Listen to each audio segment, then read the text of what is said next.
Hürmetli vatandaş leksiyemize devamlaştırırız leksiyacısız Hacer Oğuz'u. Bugün Çiğsağ 2019'un 8. ayının 10. günü. Hepteki şembe.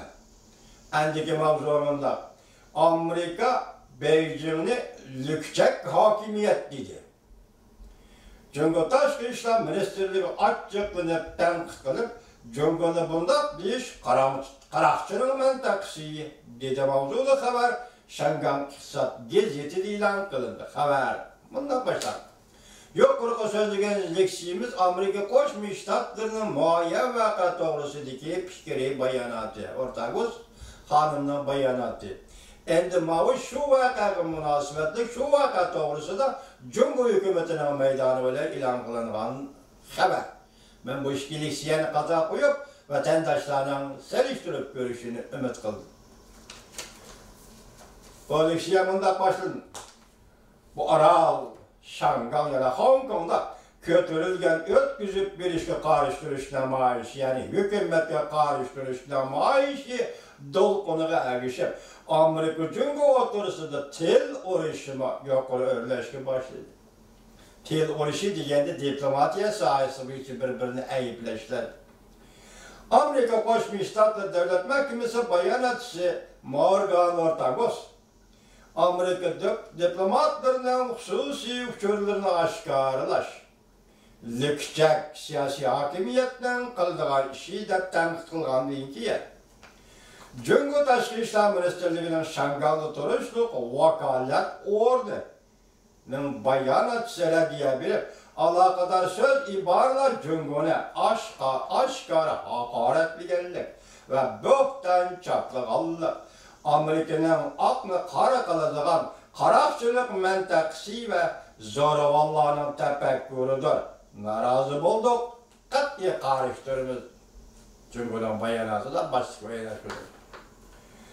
Cumhur Taşkı İşler Ministerliği'nin Şangay turuşluk vakalet ordunun bayanatçısı Amerika ile bekş gerek. Özünün Şangay, Hong Kong işleri halığancı söz kıstırıvatqallığını, Cumhur'un işleri doğrusunda eğer söz hareketlerdi buluvatqallığını, yani gelip Cumhur'a kara sörkep hakaret kılıvatqallığını tekşürüp bekşi hem de tözetiş gerek. Cumhur hükümet tarafındaki talepleri için. Cumhur hükümeti alakadar uçurlarını aşkarlı didep, töhmet kılış, çakını adam ve iktidar kişilerin kılıdığı işidir. Bu iş Amerika taraf proyetideki karanlık taraflarını yani bir kısım aşkarlap verdi. Bu Cumhur'un meydanını sözünü vatkan iş. Bayanatçımın dahili Cumhur'un Amerika Koşmuş Ştatları Devlet Mahkemesi'nin bayanatçısı Amerika diplomatlarının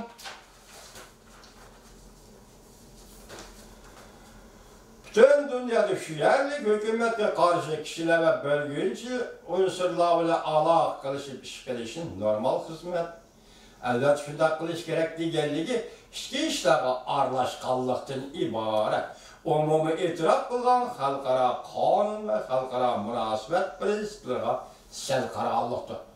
Bunu Cumhur hükümeti azı prensip götürüyordu. Biz başlayalım dedik. Amerika diplomatları dünyanın her kancak dair uçuş alaydık, görüşeliydik. Şu devlet halkının karıştırışı ve gazeplenişine karamay, şu devletten ilgili hukuku ve bexaterlikte halıgancı ziyan uçurat kallıktır. Biraz bunlar görüşüş, özara görüştün, ilgili hukuk ve zemin bütünlüğüyle nimalaksı vatandaşı. Bu xil qarakçının menteksi zoravallık kılmışı bulup hesaplanıdır. Bu kılmış, bu xil kılmışla yaxşı hatıra kaldırmay, dünyaya nurgulagan carahat elip geldi ve yaman akıbetlerini kaldırdı. Bu taraf halkara cemiyetke intayin ene. Çünkü bu taraf tekimi ilgirligen aldı sözler var. Bayanatçımın da tekildi. Amerika tarafının halkara kanunla ve halkara münasebetle ölçemlerine emel kılışını, başka devletlerin işleri aralışıp başka devletlerin ilgilik, hukuku ve bexaterlik ziyan salıdığın hareketleri toksişi taraflarında çünkü yadlı valğanı ibarlar.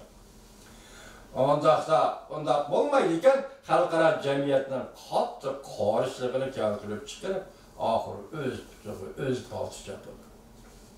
Şangam, yani Hong Kong Millet İradesi Partisi katibi Huang Zhiping, Luo Guozhong atarlı kişiler Amerika Koşmuş Ştatlarının Şangham'da Torunçluk Konsolosluğu siyasi bölüm başlığı Julie idi. Siyasi bölüm başlığı konsolosluğunun siyasi bölüm başlığı Julie idi bilen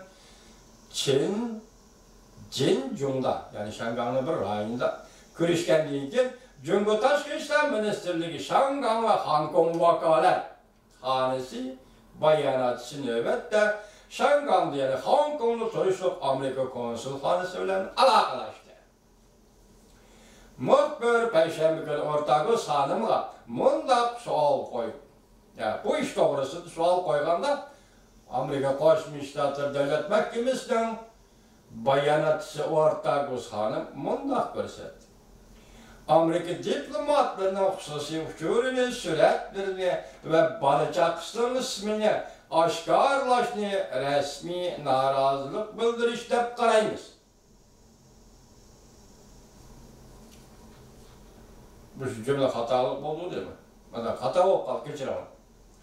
Amerika diplomatlarının xususiy uchurini, suratlarini ve balachaqisning ismini oshkorlashni rasmiy norozilik bildirish deb qaramaymiz. Endi to'g'ri bo'ldi, kechiringlar. Bu bir küçük siyasi hakimiyetden qiladigan ishidir. Demek oilaviy xususiy ishlar bor keldi degan so'zlardan matbuot ko'tarib e'lon qilib yurish bu amaliyotda bir yüksek siyasi hakimiyetden qiladigan ishidir. Mas'uliyatchan davlat bunday qilmaydi. Yana bunday ko'rsatdi va o'xshash bo'lmagan doira, o'xshash bo'lmagan arboblar va o'qituvchilar bilan ko'rishish deydi bayonotchi o'rtag'uz va Amerika diplomatlarining kundalik qiladigan ishidir.